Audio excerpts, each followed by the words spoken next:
Case लगा देंगे।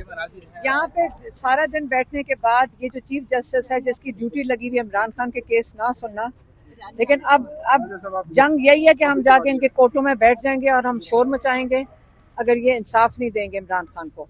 इनको शर्म आनी चाहिए कि 11 महीने से इसने रोका हुआ है। क्योंकि और एतजाज़ अहसन की बात ज़रूर आप सुने, उन्होंने यही कहा है कि जो जजेस जिन्होंने नाजायज़ सजाएं इमरान खान और बाकी लोगों को दी हैं, इनके ऊपर क्रिमिनल केस बनने चाहिए, इनको जेलों में डालना चाहिए। और जो प्रोसिक्यूशन की तरफ से आए थे उनको भी, उनके ऊपर भी क्रिमिनल चार्जेस बनने चाहिए और उनको भी जेलों में जाना चाहिए। क्योंकि ये क्रिमिनल हैं जिन्होंने झूठे केसेस बना के उनके ऊपर सजाएं भी दे दी हैं। और इस वक्त ये जज मेरे ख्याल में इसलिए डरता है, इसको पता है कि जिस दिन ये केस सुन लिया उसको इंसाफ देना पड़ेगा, बुशरा बीबी को भी, इमरान खान को भी। डर रहा है कि फिर ये इतनी बड़ी क्राइम कमिट करेगा अगर ये ना उनको रिहाई दे कि ये डरते मारे केस ही नहीं लगाता। अब हमें कहा गया है कि कल सुबह को नहीं, डीबी में 12 बजे, डीबी में 12 बजे अलकादर भी और तोशा खाना दोनों। अब एक और बात बता दो, इमरान खान के पारो फटानी वो हम जाती हूँ मैं ATC, अब हम क्या कर रहे हैं वहाँ जाके कहती हूँ जज साहब ज़रा ये भिजवा दें, साइन करवा दें इमरान खान के, जज साहब ये साइन करवा दें। वहाँ से पारो फटानी भेजी जाती है जेल के पास और वो भिजवाते हैं ATC के जज अमजद, और बगैर साइन वहाँ कोई नहीं साइन करवा के देता, साइन ही नहीं होती है। तो ये किस किस्म का निज़ाम है कि एक जज भी भेजे तो वहाँ का वो जेल वाला फैसला करता है कि इमरान खान की पावर ऑफ अटर्नी देनी नहीं है ताकि इमरान खान का यहाँ पे तोशा खाना 2 के लिए बेल अप्लाई ना कर सकें।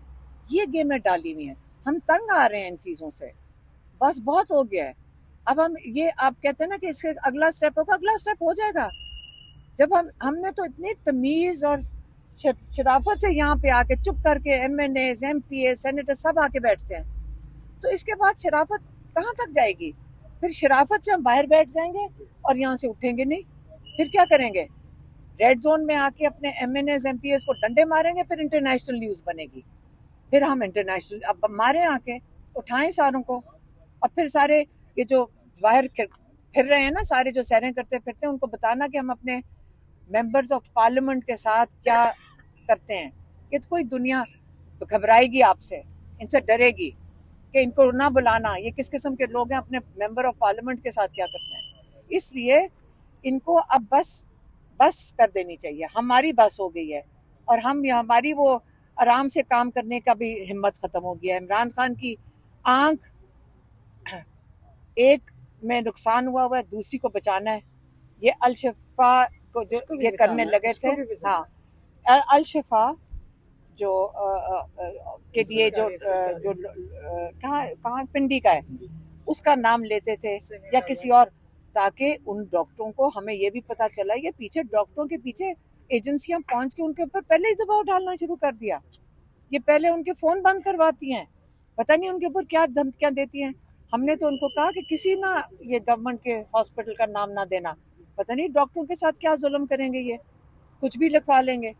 इसलिए हमारी वही एक ही मुतालबा है, और शुरू से ये मुतालबा है, शिफा इंटरनेशनल में इमरान खान का मुकम्मल मुआयना चेकअप हो, जैसे कि हमारे डॉक्टर्स, जिसमें डॉक्टर उस्मा शामिल हैं, इन्होंने कहा है मुकम्मल मुआयना शामिल हो, और वहाँ पे और हमारे डॉक्टर्स की निगरानी में, हमारी फैमिली की निगरानी में, और वहीं पे इलाज हो। ये हमारा हक है। ये तो मैडम आज आप इस्लामाबाद हाई कोर्ट आई, चीफ जस्टिस साहब ने आप लोगों को सुना है कि नहीं? नहीं, अभी मैं गई थी, टीवी लगी हुई थी, वहाँ अंदर जाके खड़ी हुई हूँ जज साहब से बात करने के लिए। हालांकि आपको पता है ना, हमारे हर इंसान जज के सामने खड़ा होके मुतालबा कर सकता है।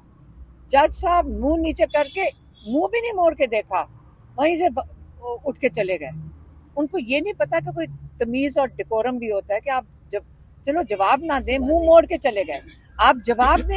एक पिटिशनर आता है, सवाल करता है आपसे, सिर्फ जज साहब कहा है, मुंह नीचे करके सलाम, वालेकुम सलाम भी नहीं, वहाँ से जवाब दिए बगैर चले गए। ये इनको पता नहीं है कि इस अदालत की रिक्वायरमेंट क्या, जज बनाने से पहले देखा करें, उनको समझ आए का काम किया यहाँ मैडम, ये रवैया सिर्फ आपके साथ ही है या पीटीआई के बाकी लोगों के साथ भी है? तो आप इस टाइम देख सकते हैं